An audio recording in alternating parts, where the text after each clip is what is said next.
Boa noite, pessoal. Obrigada pela presença de todos. Hoje eu vou estar falando sobre a fé de Jesus, que é uma fé viva, né?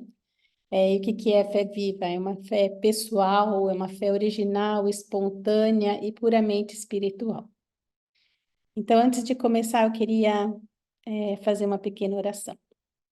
Amado Pai, como crianças nos colocamos diante de Ti, entregando nossas dúvidas e nossos temores, buscando a capacidade de desenvolver uma fé viva, à semelhança daquela que Jesus demonstrou quando esteve aqui em Urântia.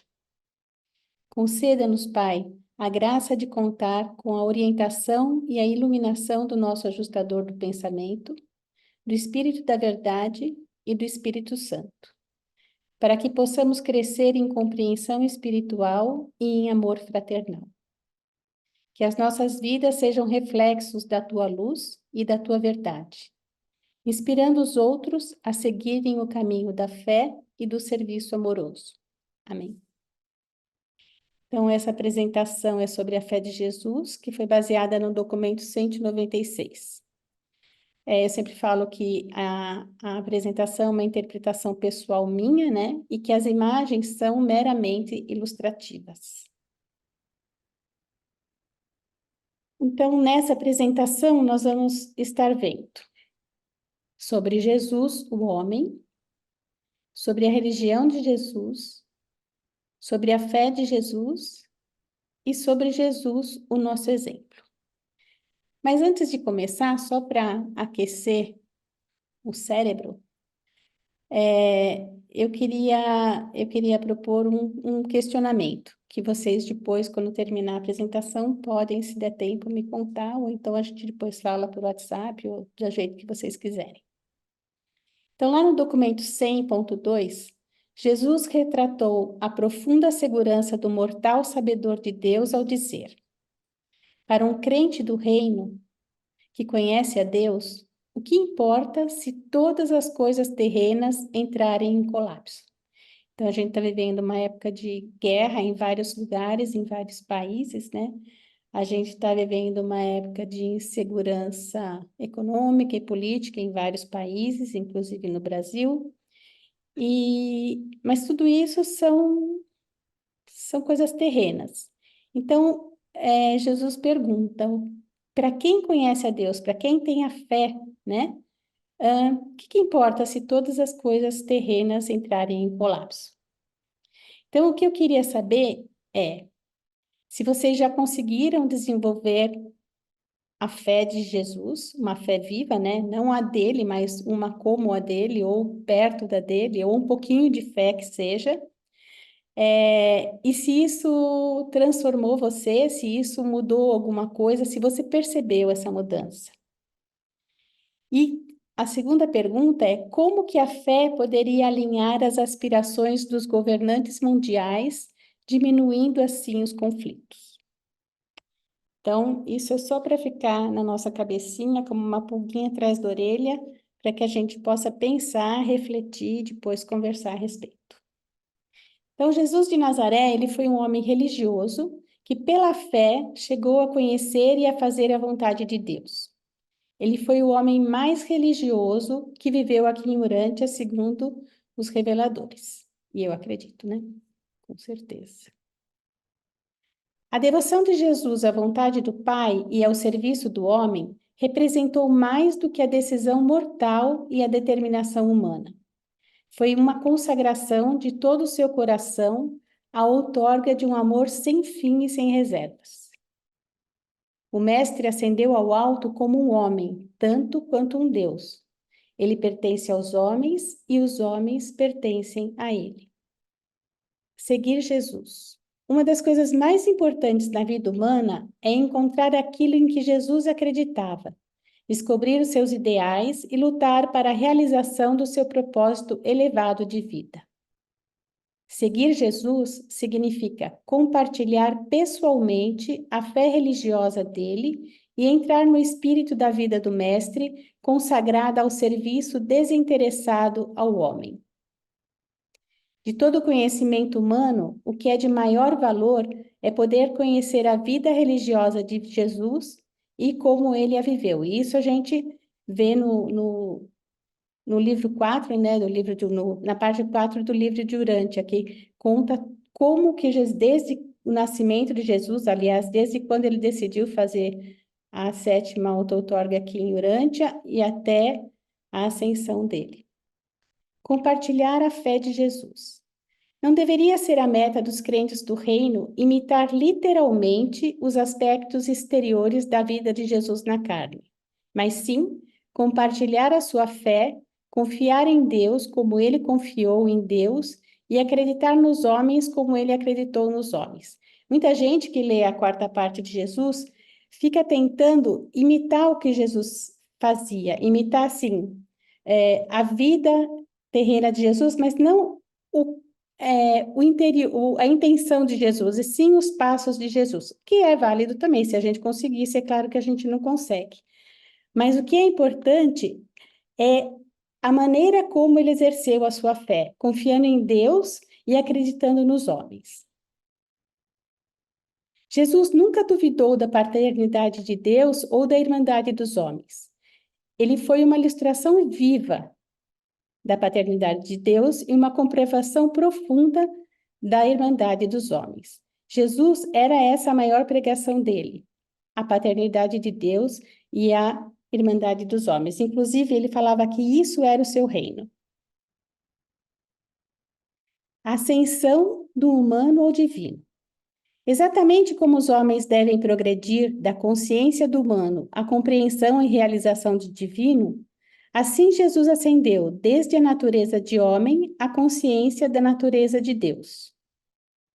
Jesus fez essa grande ascensão do humano ao divino por meio da realização conjunta da fé do seu intelecto mortal e dos atos do seu ajustador do pensamento. Então, Jesus, quando veio fazer a sétima auto-outorga aqui em Urântia, e as outras auto-outorgas também, o que que ele pretendia? Ele pretendia viver na carne, né, no caso aqui de Urântia, tudo que o homem mortal vive, desde o seu nascimento de uma mulher e de um homem, de uma mulher, né, através do relacionamento com o homem, até a sua morte e depois a sua passagem pelos mundos moronciais e por toda a trajetória até chegar ao paraíso. Então, Jesus provou para a gente que um ser humano mortal consegue sair daqui de Urântia e chegar até os braços do Pai no paraíso. Cristo Micael, quando auto-outorgado aqui em Urântia, viveu sob o âmbito de uma religião evolucionária até a época do seu batismo. Daquele momento em diante, né, do seu batismo em diante, quando ele sai para começar o seu trabalho de pregação, inclusive no evento da sua crucificação, ele levou adiante o seu trabalho sob o guiamento combinado da religião evolucionária e da religião revelada. A partir da manhã da sua ressurreição até a sua ascensão, ele passou por múltiplas fases da vida monancial, desde a transição mortal do mundo da matéria até o mundo do espírito. Depois da sua ascensão, Micael tornou-se o mestre da experiência da supremacia, a compreensão do Supremo. E sendo a única pessoa em Nébadon a possuir a capacidade ilimitada de experienciar a realidade do Supremo, imediatamente Jesus atingiu o status da soberania na supremacia do seu universo local, neste e para este universo. Então, por que que Jesus tornou-se o mestre da experiência da supremacia, né? Por que que ele teve essa compreensão do Supremo? Por quê? Porque o Supremo é o Deus da experiência, né? E Jesus viveu na experiência, desde o seu nascimento até a sua ascensão e depois, é, ele passou por todas as experiências, né? Que o Supremo estava também teria, né? Passaria para o Supremo.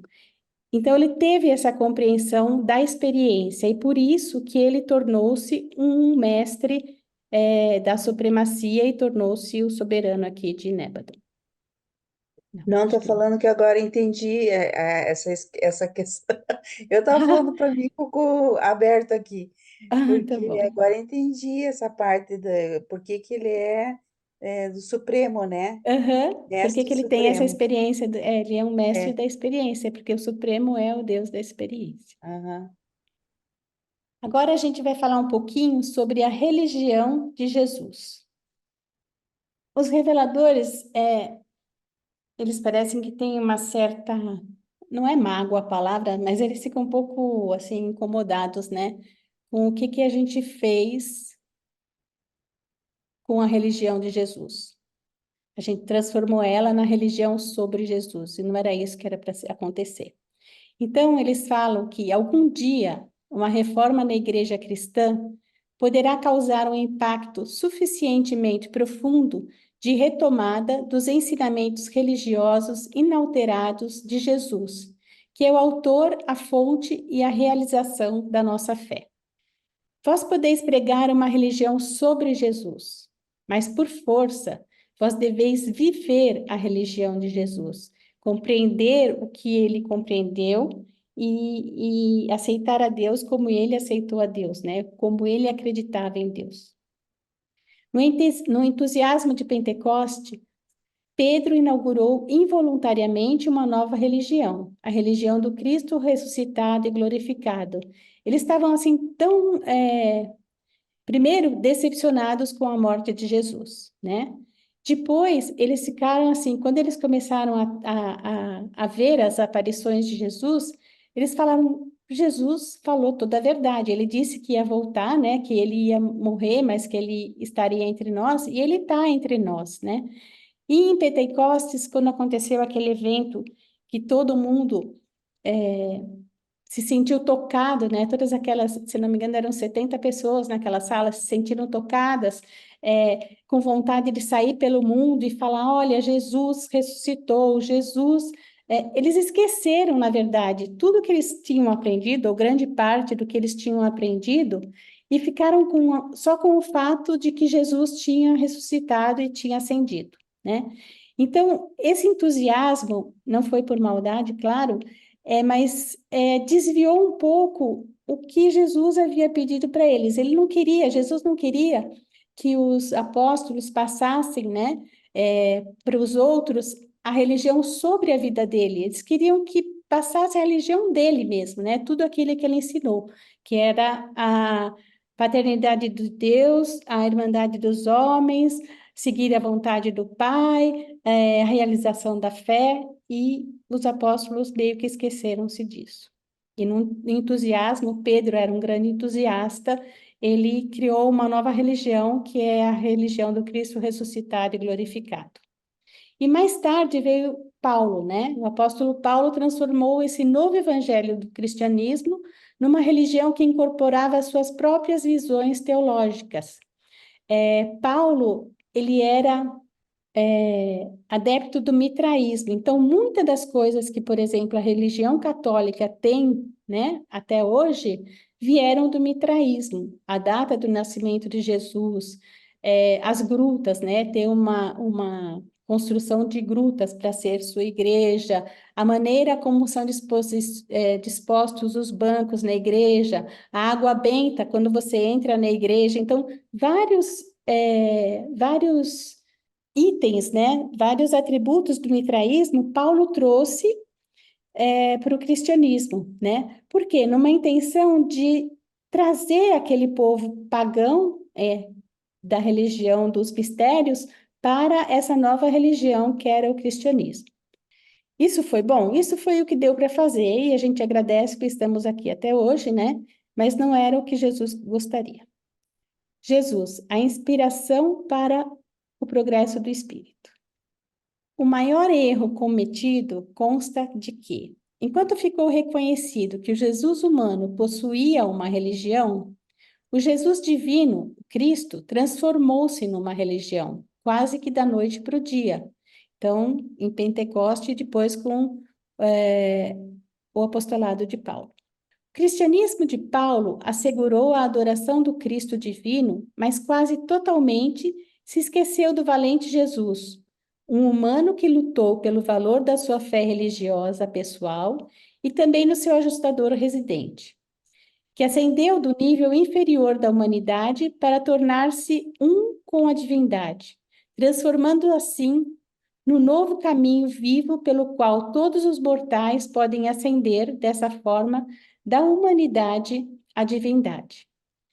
Então, é louvável o que Paulo fez, né, de adorar a Cristo e endeusar, entre aspas, o Cristo divino, mas ele esqueceu do homem. E por que que isso foi uma perda importante?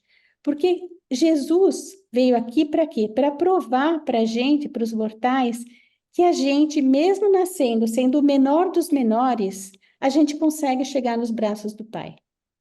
Muitos seres celestiais não conseguem isso, né? Eles já nascem meio que perfeitos, né? Ou já nascem, alguns nascem perfeitos, outros já nascem, por exemplo, lá no Nandex, os Vorandanex, por exemplo, eles não vão chegar no braço do pai, né? Lúcifer, por que que ele se rebelou? Porque ele não viu o pai, ele não tinha nenhuma previsão de vê-lo, né? De repente, em alguma época do tempo, não sei quando, ele poderia encontrar Deus depois de muitas eras, se isso fosse permitido. Mas a perspectiva dele era de não conhecer ao Pai, né? Ele conhecia só a Cristo, só a Micael. Por isso que os reveladores eles ficam chateados, né? Se eu posso dizer dessa forma, que Paulo se esqueceu de Jesus, se esqueceu do homem e só promoveu a adoração do Cristo divino. Os mortais, em todos os estágios de espiritualidade e em todos os mundos, podem encontrar na vida pessoal de Jesus tudo o que os fortalecerá e inspirará no seu progresso do nível espiritual mais baixo até os valores divinos mais elevados, do começo ao fim de toda experiência religiosa pessoal. Então, vale lembrar que na época em que foi escrito o Novo Testamento, os autores apenas acreditavam muito profundamente na divindade do Cristo. É aquilo que eu falei, eles ficaram maravilhados, eles ficaram deslumbrados quando Cristo ressuscitou. E eles acreditavam também, sinceramente, que Deus voltaria logo para a Terra, porque Deus falou que voltaria. Deus, não, desculpa. Jesus falou que voltaria. Então, eles acreditavam sinceramente no retorno imediato de Jesus à Terra para consumar o reino celeste. E essa fé fortalecida no retorno imediato de Jesus teve muito a ver com a tendência de omitir nos registros, né, dos evangelhos aquelas referências que retratavam as experiências e os atributos puramente humanos do Mestre. Então, eles queriam meio que esquecer Jesus humano. E todo o movimento cristão teve a tendência de afastar-se do retrato humano de Jesus, orientando-se para a exaltação do Cristo ressuscitado, que é o Senhor Jesus Cristo glorificado, né? Então, a gente consegue compreender o que aconteceu. Ascensão progressiva do humano ao divino. Então, vamos ver como é que Jesus fez essa ascensão. E aí os reveladores contam para a gente que a vida de Jesus na carne retrata um crescimento religioso transcendente, desde as ideias iniciais do pavor primitivo e da reverência humana, passando por anos de comunhão espiritual pessoal, até que ele finalmente chegue àquele estado avançado e elevado de consciência na sua unidade do Pai. Jesus passou por aquela experiência religiosa de progresso espiritual que eu, você, todo mundo começa aqui na Terra e que comumente se completa apenas ao concluir a sua longa permanência nas escolas de aprendizado espiritual nos níveis sucessivos da carreira pré-paradisíaca, né, moroncial e além. Jesus progrediu partindo de uma consciência puramente humana, das certezas da fé da experiência religiosa pessoal, até as alturas espirituais da realização efetiva da sua natureza divina. E daí, para a consciência da sua associação íntima com o Pai Universal, a fim de dirigir um universo. E durante toda a sua experiência, Jesus foi tanto humano quanto divino. A religião da experiência pessoal, que é isso? É a religião de Jesus. Jesus fundou a religião da experiência pessoal ao fazer a vontade de Deus e ao servir a irmandade humana. Paulo fundou uma religião na qual o Jesus glorificado tornou-se o objeto da adoração, e a irmandade constituiu-se nos irmãos que eram crentes no Cristo divino. Então, era uma religião também direcionada àqueles crentes do Cristo.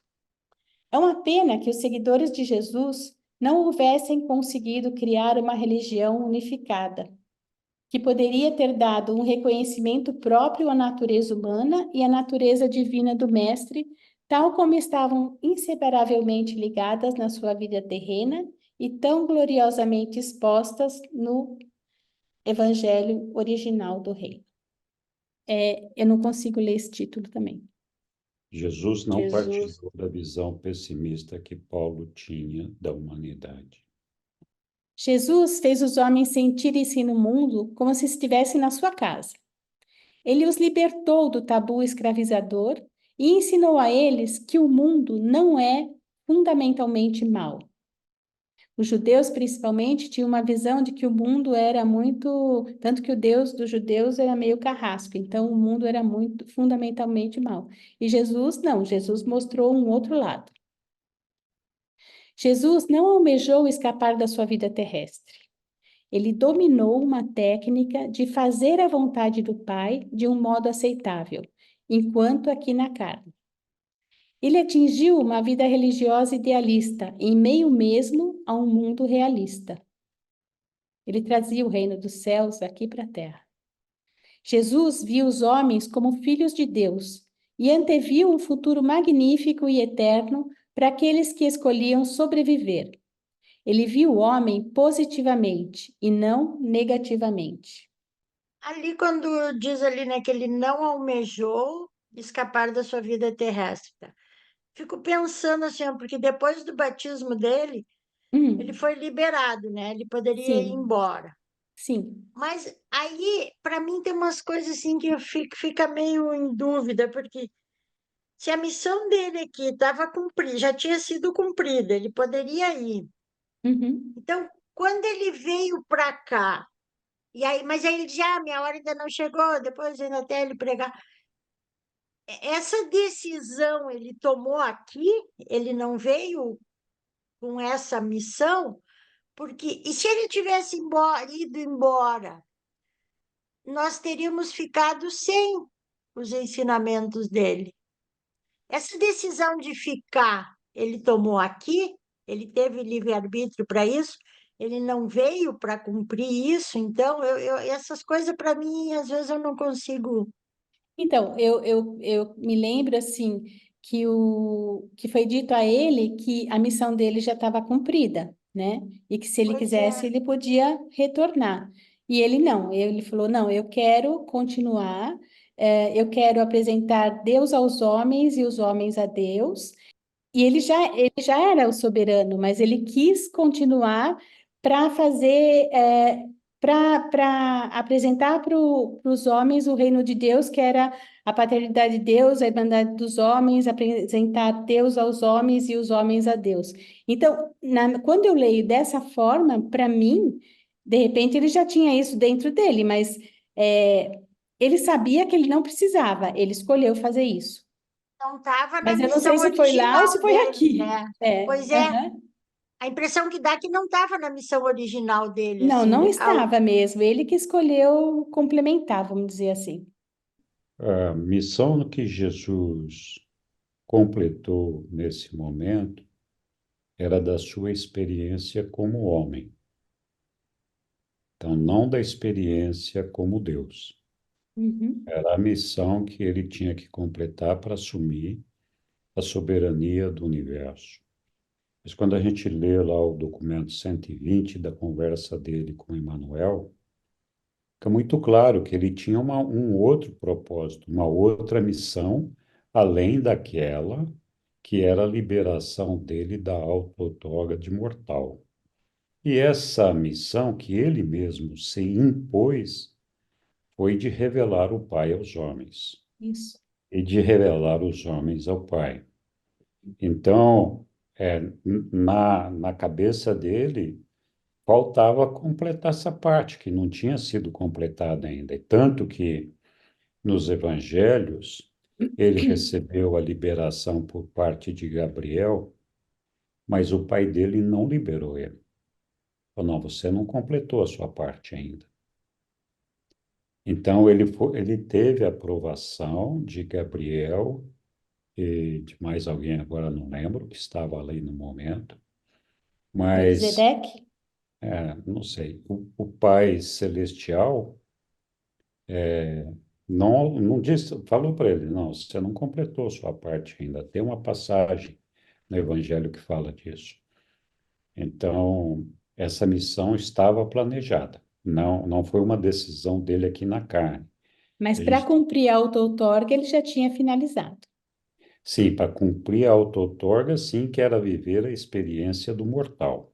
Uhum, Então, isso ele conquistou a experiência do mortal que todos nós temos que conquistar. Então, ali já tinha terminado, que é o ponto máximo que o mortal pode alcançar, que é o desenvolvimento completo da sua alma para fazer a fusão com o seu ajustador do pensamento, que uhum, nós sabemos, ele não se fusionou porque não era fusionável, mas a partir daquele momento, ele agiu a partir dali como Deus, não mais como homem, embora ele ainda estivesse encarnado. Mas a uhum. figura de Jesus, a partir daquele momento, era Deus, não era o homem. Religião, uma experiência exclusivamente individual. Então, isso foi o que Jesus também veio trazer para a gente. Jesus não propôs regras para o avanço social, a sua missão era religiosa.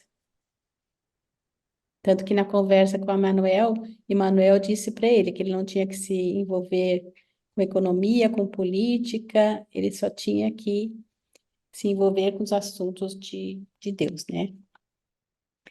A última meta de realização mais avançada da sociedade não pode esperar transcender a fraternidade que Jesus ofereceu aos homens, baseando-a no reconhecimento da paternidade de Deus. Então, quando Jesus traz para a gente que todos nós somos filhos do Pai, significa automaticamente que todos nós somos irmãos. Muitas vezes a gente não quer acreditar muito nisso, mas essa é a lógica, né? Racionalmente é isso. O ideal de toda realização social apenas pode ser cumprido com a vinda deste reino divino. Então, embora Jesus não tivesse nenhuma intenção de propor regras de avanço social, quando ele diz que o reino dele, que o reino dele é a paternidade de Deus e a irmandade dos homens, se a gente colocasse isso em prática, com certeza estaríamos já em Busivita, né? E o ideal de toda realização social teria sido cumprido, né? Porque se a gente pensar nos dias de hoje, né? Não haveriam essas guerras que estão acontecendo se a gente realmente acreditasse que Deus é nosso Pai e que nós somos todos irmãos. Como é que a gente vai brigar com o nosso irmão? Como é que a gente vai tomar uma terra do nosso irmão? Como é que a gente vai explodir o nosso irmão, né? Então não faz sentido nenhum. Então, quando os homens acreditarem, tiverem a fé que Jesus tinha, né? Tiverem a fé no Pai e acreditarem que Ele é o nosso Pai e que todos somos irmãos, o nosso mundo, com certeza, todo o nosso universo já passa para uma outra etapa. Agora, vamos falar um pouquinho sobre a fé de Jesus. E de acordo com o livro de Urântia, o que eu consegui aprender é que a fé de Jesus era profundamente centrada no amor incondicional, na confiança em Deus e no serviço desinteressado aos seus irmãos. Ele ensinava a filiação espiritual com Deus, a fraternidade humana e a importância da busca interior da verdade. Seus ensinamentos destacavam a bondade, a compaixão, a misericórdia como fundamentais para uma vida espiritual plena.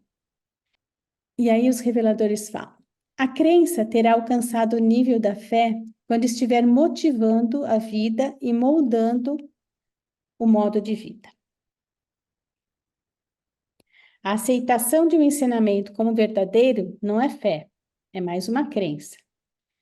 Então, eu não tenho fé que o sol vai nascer todos os dias, mas eu tenho uma crença, pela minha experiência, desde que eu nasci até hoje e antes, o sol sempre nasceu de manhã cedinho, né? Às 6 da manhã, às 5 da manhã, às 4 da manhã. Então, eu tenho uma crença que amanhã ele vai nascer de novo. A certeza ou convicção também não são fé. Um estado mental atinge os níveis da fé apenas quando, de fato, domina o modo de vida. A fé é um atributo vivo de uma experiência pessoal religiosa verdadeira. Acredita-se na verdade, admira-se a beleza e reverencia-se a bondade, mas não se as adora. Essa atitude de adoração, de fé salvadora, é centrada em Deus apenas, que é tudo isso personificado e infinitamente mais. Então, é aquilo que a gente sempre, que o livro sempre fala, né? Que adorar só a Deus. Alguém pode ler? A fé de Jesus indicou o caminho para a salvação humana e para a realização do mortal no universo. Jesus possuía uma fé sublime e de todo o coração em Deus. Ele experimentou os altos e baixos comuns da existência mortal. Aliás, muito mais, né? Porque no livro tem uma parte que fala que poucos mortais sofreram tanto quanto Jesus. Mas religiosamente, Jesus nunca duvidou da certeza da vigilância e do guiamento de Deus. A fé de Jesus era fruto do discernimento nascido da atividade da presença divina do seu ajustador residente. A sua fé não era nem tradicional, nem meramente intelectual. Era totalmente pessoal e puramente espiritual. E é importante lembrar que os ensinamentos de Jesus constituíram a primeira religião urantiana, se a gente pode falar assim, a abranger uma coordenação harmoniosa de conhecimento, de sabedoria, de fé, de verdade e de amor. E era tão completa a ponto de proporcionar tranquilidade temporal e a certeza positiva da sobrevivência do ser mortal. Então, é por isso que está dito que a fé de Jesus apontou o caminho para a finalidade da salvação humana e para a realização do mortal no universo. A vontade do Pai no céu. O Jesus humano via Deus como sendo santo, justo e grande, assim como bom, verdadeiro e belo. E todos esses atributos da divindade, ele os focalizava na sua mente como a vontade do Pai no céu. Então, eu vou fazer a vontade de Deus, a vontade do meu Pai lá no céu. Meu Pai que é santo, justo, grande, verdadeiro, belo e bom. Então, era uma entrega, assim, sem limites. Jesus nem pensava duas vezes, assim. É difícil para a gente pensar como era essa fé de Jesus, porque por mais que a gente se esforce, vou falar de mim, né? Por mais que eu me esforce e eu tento sempre alimentar a minha fé, tem horas, né? Tem momentos da nossa vida, quando a gente passa algumas tribulações, que a gente meio que fala, ai, seja o que Deus quiser, né? Que seja feita a vontade do Pai, mas se Ele fizesse desse jeito, eu ia ficar tão mais feliz, mas se Ele fizesse aquilo por mim, eu ia ficar tão mais feliz. Então, é uma entrega, mas não é a entrega de Jesus. Jesus se entregava como uma criança se entrega aos braços de um pai. Quem vê um bebezinho, ou uma criança de 1 aninho, que deposita toda a sua confiança no seu pai e na sua mãe, é assim que deveria ser a nossa fé, né? No Pai. A nossa entrega total e absoluta. Uma confiança infinita. Deus é Pai. O conceito de Deus como um Pai não foi original de Jesus. Outras religiões já traziam isso. Mas ele exaltou e elevou essa ideia como uma experiência sublime, realizando uma nova revelação de Deus e proclamando que todo ser mortal é um filho desse Pai de amor, um filho de Deus. Jesus não se apegou à fé em Deus como faria uma alma que se debate e luta, né, querendo que seja feita a vontade própria, né? Ou que se agarra a uma luta de morte contra o mundo hostil e pecaminoso. Ele não recorreu à fé meramente como uma consolação em meio às suas dificuldades, ou como um conforto em meio à ameaça e o desespero. E Jesus passou muitos momentos difíceis. Mas a fé de Jesus não era apenas uma compensação ilusória para as realidades desagradáveis e o sofrimento da vida. Por quê? Porque ao enfrentar todas as dificuldades naturais e as contradições temporais da existência mortal, Jesus experimentou a tranquilidade da confiança suprema e inquestionável em Deus e desfrutou da imensa emoção de viver pela fé na própria presença do Pai Celeste. Nunca, em todos os mundos desse universo, na vida de qualquer mortal, Deus tornou-se uma realidade tão viva como na experiência humana de Jesus de Nazaré. A fé de Jesus foi uma experiência viva de realização real do Espírito. A grande contribuição de Jesus para os valores da experiência humana não foi de haver revelado tantas ideias novas sobre o Pai do céu, mas foi mais por ele haver tão magnífica e humanamente demonstrado um tipo novo e mais elevado de fé viva em Jesus. Em Deus, desculpa. A fé viva de Jesus. Segundo o livro de Urântia, a fé viva é a crença sincera e confiante em Deus e nas realidades espirituais que transcende a mera aceitação intelectual e se manifesta na confiança profunda e na disposição para agir de acordo com os valores espirituais. E na vida do mestre aqui em Urântia, esse e todos os outros mundos da criação local descobriram um tipo novo e mais elevado de religião, baseada em relações espirituais pessoais com o Pai Universal e totalmente validada pela autoridade suprema da experiência pessoal genuína. Então, Jesus tinha, mesmo antes do batismo, quando ele teve plena consciência de quem ele era, antes ele já sabia um pouco, mas não tinha plena consciência, mas mesmo antes do batismo, Jesus, desde pequeno, Jesus tinha uma intimidade tão grande com seu Pai do céu, né, que ele chamava de meu Pai do céu. Eu vou falar com meu Pai do céu, eu espero no meu Pai do céu, eu confio no meu Pai do céu. Então ele tinha uma intimidade tão grande que realmente Jesus não sentia medo. Essa fé viva de Jesus era mais do que uma reflexão intelectual e não era simplesmente uma meditação mística. Então, muita gente, através da meditação, consegue chegar em alguns estágios, né? Não sei a palavra, mas de revelação, vamos dizer assim. Mas Jesus não precisava disso. Jesus entrava realmente em comunhão com o Pai dele. Quando pela fé viva vos tornais divinamente conscientes de Deus, vós nasceis do Espírito, tal como filhos da luz e da vida, e da mesma vida eterna, por meio da qual ascendereis no universo dos universos e atingireis a experiência de encontrar Deus, o Pai, no paraíso. Então, para mim, isso é uma promessa, e eu fico apegada a ela, porque eu quero mesmo chegar lá. A vida inteira de Jesus foi condicionada consistentemente por essa fé viva. Essa fé pessoal de um filho na certeza e na segurança do guiamento e da proteção do Pai Celeste, que conferiu à sua vida única um dom profundo de realidade espiritual. Alguém pode ler, por favor? É pessoal, viva, original, espontânea e puramente espiritual. Essa é a fé viva de Jesus. A fé de Jesus era uma experiência sublime e uma convicção profunda, mantendo em segurança.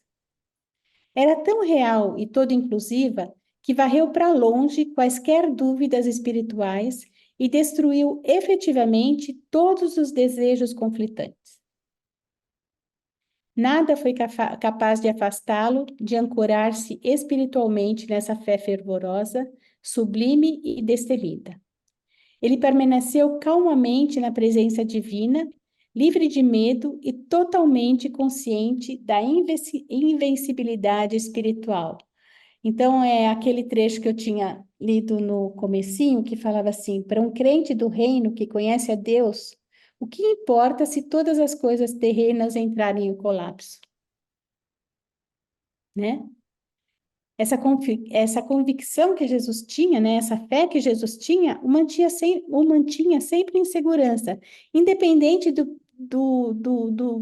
pelo que ele estivesse passando, até nas vésperas da sua morte, né, e até inclusive quando ele estava na cruz. Então, essa entrega é muito legal, é muito bonita, e é o que a gente deveria buscar, mas eu sei que aqui é um pouco difícil, mas é o que a gente deveria almejar. Jesus desfrutou da certeza revigorante, da posse de uma fé inflexível e, em cada uma das situações de provação, demonstrou infalivelmente uma lealdade inquestionável à vontade do Pai. Que seja feita a vontade do Pai, né? E essa fé magnífica não se intimidou mesmo diante da ameaça cruel da sua morte. A fé de Jesus não era fanática. Embora ele se entregasse tanto, ele confiasse tanto no Pai, ele não era fanático. E aí os reveladores contam que em um gênio religioso, uma fé espiritual muito forte, com frequência leva diretamente ao fanatismo desastroso, ao exagero do ego religioso, mas isso não aconteceu com Jesus, né? A gente vê muita gente que tem uma fé muito grande, né? Um espiritual muito forte, né?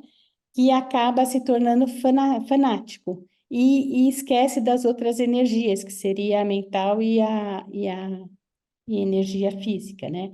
Fica só focada na energia espiritual, que não é o ideal. O ideal é a gente ter um equilíbrio, né? Entre energia física, mental e espiritual. Jesus não foi afetado desfavoravelmente na sua vida prática, pela sua extraordinária fé e pela realização espiritual, porque essa exaltação espiritual era uma expressão totalmente inconsciente e espontânea na sua alma, da sua experiência pessoal com Deus. Então, a fé espiritual, né, que a gente fala que é ardente, que é total, de Jesus, ela nunca se tornou fanática, pois ela nunca chegou a afetar os seus julgamentos intelectuais e equilibrados a respeito dos valores referentes, né, correspondentes às situações sociais, econômicas, morais e práticas mesmo da sua vida. Jesus foi uma personalidade humana esplendidamente unificada. Então, o que é o ideal, né? O que a nossa personalidade deveria... O que é um ser unificado, né? É um ser onde a mente, o espírito e a energia física, a energia mental e a energia espiritual estão perfeitamente unificadas. E é isso que Jesus era, né? Jesus foi um ser divino perfeitamente dotado e era também magnificamente coordenado, com uma combinação de ser humano e divino, funcionando na Terra como uma personalidade única. Então, a personalidade de Jesus unificava a energia física, mental e espiritual dele. O mestre sempre coordenava a fé da sua alma com o juízo da sabedoria da experiência amadurecida. A fé pessoal, a experiência espiritual e a devoção moral foram sempre correlacionadas em uma unidade religiosa sem par, de associação harmoniosa com a compreensão profunda da realidade e da sacralidade de todas as lealdades humanas, que são a honra pessoal, o amor familiar, a obrigação religiosa, o dever social e a necessidade econômica. Então, Jesus era esplendidamente unificado. Jesus foi sempre uma personalidade bem equilibrada. E aí aqui é engraçado que os reveladores falam, né? Mesmo seus inimigos mantinham um respeito salutar por ele e chegavam mesmo a temer a sua presença. Eu me lembro que tem uma passagem, eu acho que é no documento 132, mais ou menos, quando Jesus está em Roma com Ganide e Ganode, que eles vão visitar Tibério, né, o imperador. E aí depois que... E Tibério era um cara mal educado, assim, carrancudo, mas ele estava de bom humor aquele dia e conversou com Ganide, Ganode e com Jesus. E quando eles foram embora, né, Ganide, Ganode e Jesus foram embora, o Tibério conversou, né, falou assim para um ajudante dele: Nossa, se eu tivesse essa postura e esse equilíbrio, eu realmente seria um imperador. Então, assim, ele percebeu em Jesus, né, uma postura assim, altiva, né, brilhante. Jesus não conhecia o medo. Ele transbordava de entusiasmo divino, mas nunca se tornou fanático. Jesus era emocionalmente ativo, mas nunca inconstante. Ele era imaginativo, mas sempre prático. Ele enfrentava as realidades da vida com franqueza. Jesus era corajoso, sem jamais ser descuidado. Ele era prudente, mas nunca covarde. Ele era compassivo, mas não era sentimental. Ele era único, sem ser excêntrico. E era assim tão bem equilibrado porque ele era perfeitamente unificado. Jesus foi a personalidade humana perfeitamente unificada. E ainda agora, como na época da Galileia, ele continua a unificar a experiência mortal e a coordenar os esforços humanos. Ele entra na mente humana para elevá-la, para transformá-la, para transfigurá-la. E é literalmente verdade que, se qualquer homem tem Cristo Jesus dentro de si, ele é uma nova criatura. As velhas coisas estão passando. Olhai como as coisas novas como as coisas estão se tornando novas. Buscai primeiro o reino do céu. A fé de Jesus visualizou todos os valores do Espírito como sendo encontrados no reino de Deus. Jesus viu na fraternidade avançada e ideal do reino de Deus a realização e o cumprimento da vontade do Pai. A essência mesma da oração que ele ensinou aos seus discípulos foi: que venha a nós o vosso reino e que a vossa vontade seja feita. E assim, tendo concebido o reino como consistindo na vontade de Deus, ele devotou-se à causa da sua realização com um autoesquecimento espantoso e com muito entusiasmo. Então, Jesus se esquecia de si, né? A vida inteira do Mestre foi condicionada consistentemente por essa fé viva, por essa experiência religiosa sublime. E essa atitude espiritual dominou totalmente o seu pensamento e o seu sentimento, a sua crença e a sua oração, o seu ensinamento e a sua pregação.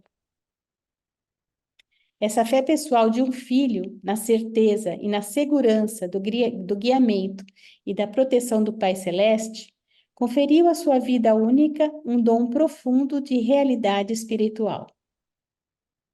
Quando nós nos defrontamos com um autoesquecimento tão esplêndido, comecemos a compreender como o Pai Universal achou possível manifestar tão plenamente a si próprio nele e revelar-se por meio dele aos mortais do reino. Então, Jesus não tinha ego, né, praticamente. Jesus nunca orou por um dever religioso. Jesus levou a Deus como um homem deste reino a maior de todas as oferendas, que foi a consagração e a dedicação da sua própria vontade ao serviço majestoso de fazer a vontade divina. Jesus sempre interpretou de um modo consistente a religião nos termos da vontade do Pai. Prece, declaração de lealdade da alma. Para Jesus, a prece foi uma demonstração da devoção pessoal, uma expressão da gratidão, um modo de evitar a tensão emocional, uma prevenção para os conflitos, uma demonstração da decisão moral, um enriquecimento do pensamento, um revigoramento das inclinações mais elevadas, uma declaração de fé, uma rendição transcendental da vontade, uma afirmação sublime de confiança, uma revelação de coragem, uma confissão de devoção suprema, uma validação da consagração, uma técnica de ajustamento das dificuldades e uma mobilização poderosa dos poderes combinados da alma para suportar as tendências humanas de egoísmo, mal e pecado. Então, quando Jesus se retirava, né, para conversar com seu pai, para orar, ele estava realinhando, né, os seus pensamentos, os seus desejos com a vontade de Deus. A consciência da presença de Deus. Jesus viveu exatamente uma vida na prece e na consagração devotada a fazer a vontade do seu Pai e terminou a sua vida de um modo triunfante. O segredo da sua vida religiosa sem par foi essa consciência da presença de Deus. E ele a alcançou por meio da oração inteligente e da adoração sincera, de comunhão ininterrupta com Deus, e não por indicações, vozes, visões e nem por práticas religiosas extraordinárias. A fé de Jesus deu frutos transcendentes do Espírito Divino.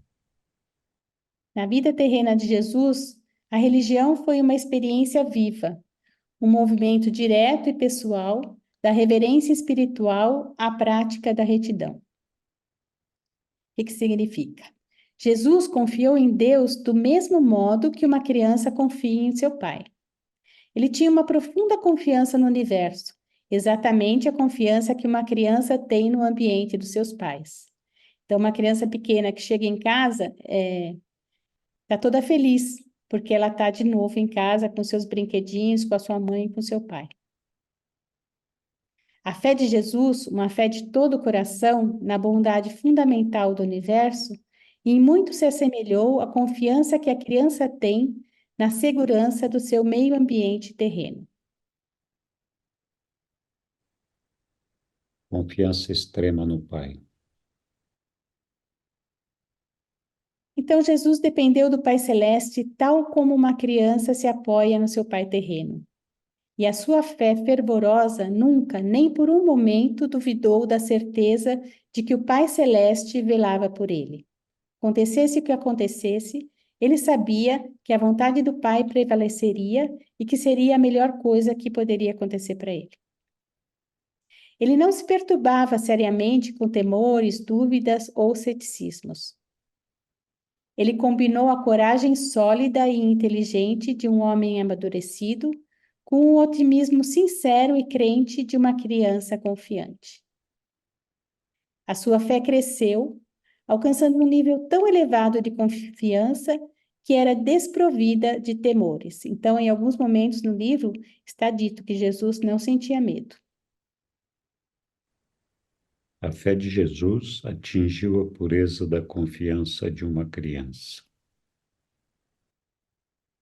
A fé de Jesus foi absoluta e desprovida de dúvidas. O seu senso de dependência do divino foi tão completo e tão confiante que trouxe a alegria e a certeza de uma segurança pessoal absoluta. Nessa inteligência gigantesca de um homem adulto, a fé da criança reinou, suprema, em todas as questões relacionadas à consciência religiosa. Não é estranho que uma vez Jesus tenha dito: se não vos tornardes como crianças pequenas, não entrareis no reino dos céus. Não obstante a fé de Jesus ser como a de uma criança, ela não era nem um pouco infantil ou sem sentido. Sigam-me. E aí os reveladores contam que Jesus não exige que os seus discípulos acreditem nele. mas que eles acreditem junto com ele, que acreditem na realidade do amor de Deus e com toda a confiança que aceitem a certeza da segurança da filiação ao Pai Celeste. O Mestre deseja que todos os seus seguidores compartilhem totalmente a sua fé transcendente. Jesus, de um modo muito tocante, desafiou os seus seguidores, não apenas a acreditarem naquilo em que Jesus acreditava, mas também a acreditarem como ele acreditava. Essa é a significação plena da sua única e suprema exigência. Siga-me. Acreditar no que Jesus acreditava e como ele acreditava. A vida terrena de Jesus foi devotada a um grande propósito. Qual foi ele? Fazer a vontade do Pai, viver a vida humana religiosamente e pela fé. A fé de Jesus foi confiante como a de uma criança, mas sem a menor presunção. Ele tomou decisões firmes e veris. Enfrentou corajosamente as múltiplas decepções. Com resolução, suplantou dificuldades extraordinárias e cumpriu, de modo inabalável, os rudes requisitos do dever. Foi necessária uma vontade forte e uma confiança firme para acreditar no que Jesus acreditava e como ele acreditava. E agora a gente vai falar um pouquinho de Jesus como o nosso exemplo.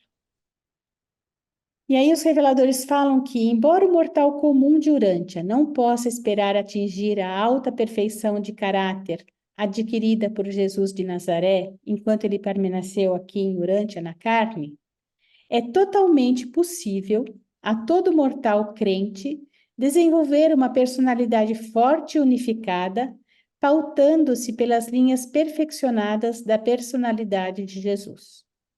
Então, permitir que a nossa personalidade unifique as nossas energias.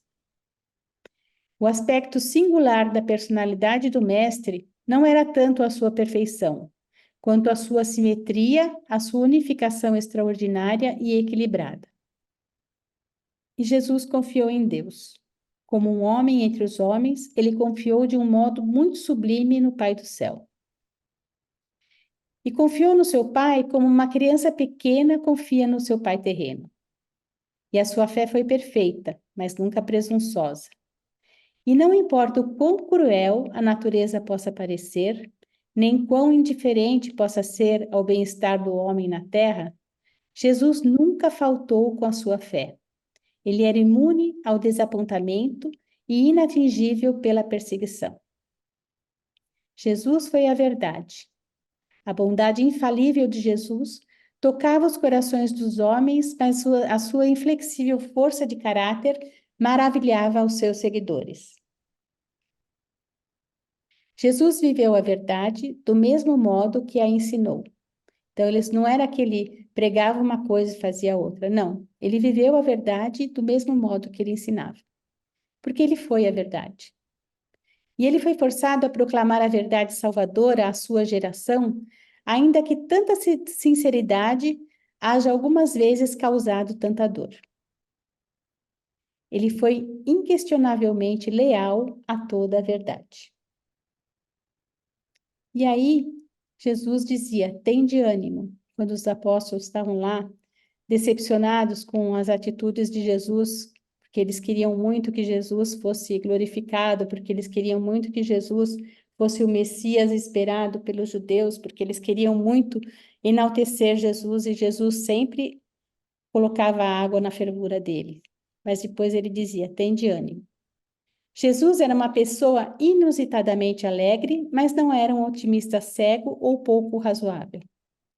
Ele podia manter a atitude confiante por causa da sua fé inabalável em Deus e na sua confiança imperturbável no homem. Ele tinha fé na gente também. Jesus sempre demonstrou uma consideração tocante por todos os homens, porque os amava e acreditava neles. E ainda foi sempre fiel às suas convicções e magnificamente firme na sua devoção de fazer a vontade do Pai. indignado com o mal e intolerante com o pecado. A coragem de Jesus só foi igualada pela sua paciência. Sempre que pressionado a agir prematuramente, ele apenas respondia: minha hora ainda não chegou. Nunca tinha pressa e a sua serenidade mantinha-se sublime. No entanto, frequentemente tornava-se indignado com o mal e intolerante com o pecado. Muitas vezes ele foi levado a resistir poderosamente àquilo que era contrário ao bem-estar dos seus filhos na terra. No entanto, a sua indignação contra o pecado nunca o levou a ficar enraivecido com os pecadores. Então, Jesus amava o pecador, mas era intolerante com o pecado. Um animal deve adaptar-se ao seu meio ambiente, mas o homem religioso transcende o seu ambiente e, desse modo, ele escapa das limitações do mundo material presente por meio desse discernimento de amor divino. E esse conceito de amor gera na alma do homem aquele esforço supra-animal para encontrar a beleza, a bondade e a verdade.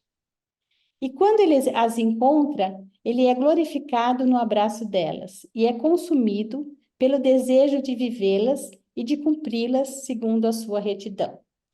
E os reveladores nos dão um alento, eles dizem assim: não vos desencorajeis, a evolução humana ainda está em progresso. E a revelação de Deus ao mundo, em Jesus e através de Jesus, não deixará de acontecer. Então, isso é uma promessa, né?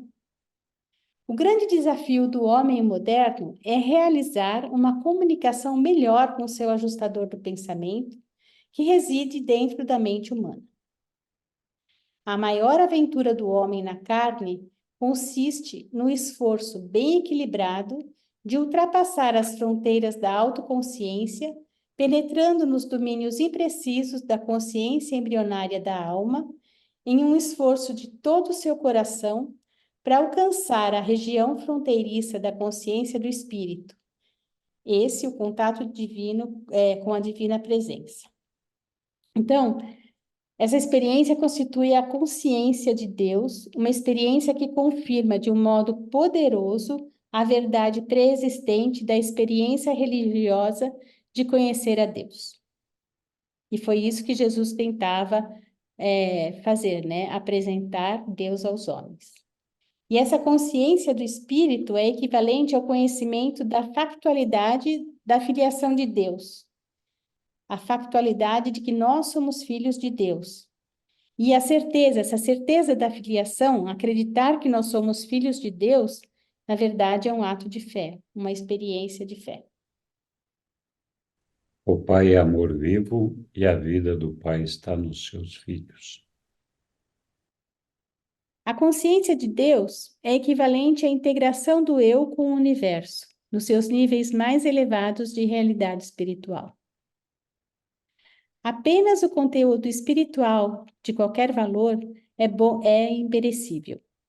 Aquilo que é mesmo verdadeiro, belo e bom não pode perecer na experiência humana. Então, o que acontece se o homem escolher que ele não vai sobreviver? Nesse caso, o ajustador sobrevivente conservará consigo aquelas realidades nascidas do amor e nutridas pelo serviço. E todas essas coisas são uma parte do Pai universal. O Pai é amor vivo, e a vida do Pai está nos seus filhos. E o Espírito do Pai está nos filhos dos seus filhos, que são os homens mortais.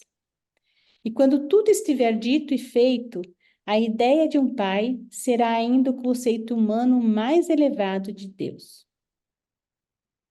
A fé revela Deus na alma. Por meio da apropriação da fé de Jesus, o homem mortal pode antecipar no tempo o gosto das realidades da eternidade. Jesus fez a descoberta na sua experiência humana do Pai final. E nós, aqui nessa vida mortal, podemos segui-lo ao longo dessa mesma experiência de descoberta do Pai.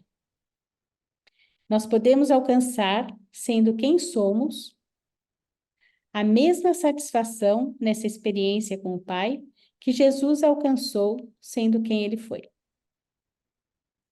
Jesus, o caminho vivo.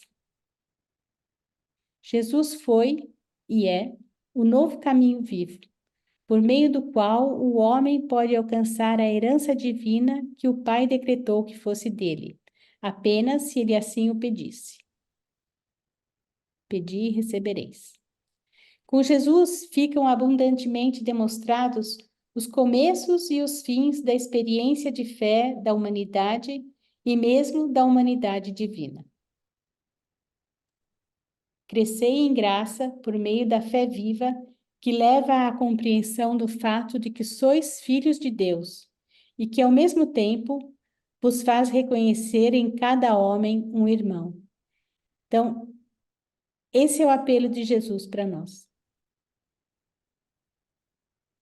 E ele fala ainda, uma vez que tiverdes estabelecidos pela fé a vós próprios como filhos de Deus, nada mais importa no que diz respeito à certeza da sobrevivência. Se esse mundo acabar, a gente não acaba. Por quê? Porque nós temos vida eterna, né? Então a gente deixa de existir nesse mundo físico aqui, mas a gente continua, se a gente quiser, por toda a eternidade. A fé na sobrevivência é uma fé viva e manifesta-se cada vez mais nos frutos do Espírito Divino que a inspirou pela primeira vez no fundo do coração humano. Então, uma coisa com a qual a gente tem que se preocupar não, que a gente tem que prestar atenção é em produzir os frutos do Espírito. O que são eles? O amor, a alegria, a paz, a resignação, a doçura, a bondade, a fé, a mansidão e a temperança. A verdade, a paternidade de Deus e a irmandade dos homens. E aí os reveladores falam para a gente que Jesus viveu uma vida que é uma revelação do homem submetido à vontade do Pai e não um exemplo que todo homem deva literalmente seguir. Sua vida, morte e ressurreição transformaram-se no evangelho da religião sobre Jesus. Entretanto, mesmo havendo a palavra de Deus sido grandemente distorcida, permanece o fato de que essa nova mensagem sobre Jesus traz em si muitas verdades, ou seja, os ensinamentos fundamentais sobre a fé de Jesus. Mais cedo ou mais tarde, a verdade sobre a paternidade de Deus e da irmandade dos homens emergirá para transformar efetivamente toda a humanidade. A vitória que conquista o mundo é a vossa própria fé. A consciência de uma vida humana vitoriosa na Terra nasce daquela fé do ser criado, a qual se atreve a desafiar cada episódio recorrente da existência, quando se defronta com o espetáculo pavoroso das limitações humanas por meio da afirmação infalível. Ainda que eu não possa fazer isso, em mim vive alguém que pode e que irá fazê-lo, uma parte do Pai absoluto do universo dos universos. Muito obrigada.